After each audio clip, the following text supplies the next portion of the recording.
ஊரை சேர்ந்தவங்க சுகிதான்னு. அவங்களுக்கு 2 கண்ணுமே தெரியாது.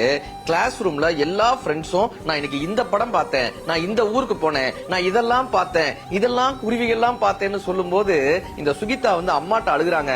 அம்மா என்னை மட்டும் ஏமா ஆண்டவன் இப்படி படைச்சிட்டாரு, என்னால மட்டும் ஏமா பார்க்கவே முடியலன்னு அழறாங்க. அவங்க அம்மா சொன்ன விஷயம், உன்னால இந்த உலகத்தை பார்க்க முடியாது, ஆனா இந்த உலகத்தால உன்னை பார்க்க முடியும்ல, அப்படி ஏதாவது செய்யறாங்க. சுகிதா அன்னிலிருந்து முடிவெடுக்கிறாங்க. போட்டி தேர்வுக்காக தன்னை தயார்படுத்துறாங்க. யூபிசி எக்ஸாமுக்காக தினமும் அந்த பிரெயில் மெத்தட் மூலமாக பார்வையற்றோர் படிக்கக்கூடிய அந்த கல்வியின் மூலமாக தன்னை அர்ப்பணித்துக் கொள்கிறாங்க அந்த போட்டி தேர்வுக்கு. அவங்க மட்டும் இல்ல, அவங்க அப்பா தினம் நியூஸ் பேப்பர் வாசிக்கிறதுல இருந்து அந்த குழந்தையை உட்கார வைத்து அவங்க அப்பா தினமும் அந்த புத்தகத்தை வாசித்து வாசித்து வாசித்து வாசித்து தன் மகளை உருவாக்குகிறார். மனிதநேயம் அகாடமி என்பதன் மூலமாக அந்த போட்டித் தேர்வுக்கு தன்னை தயார்படுத்திக் கொண்டு 24 மணி நேரமும் பார்வையற்றோர் பயிலக்கூடிய அந்த முறையின் மூலமாக அந்த போட்டித் தேர்வுக்காகவே தன் வாழ்க்கையை அர்ப்பணிக்கிறார்.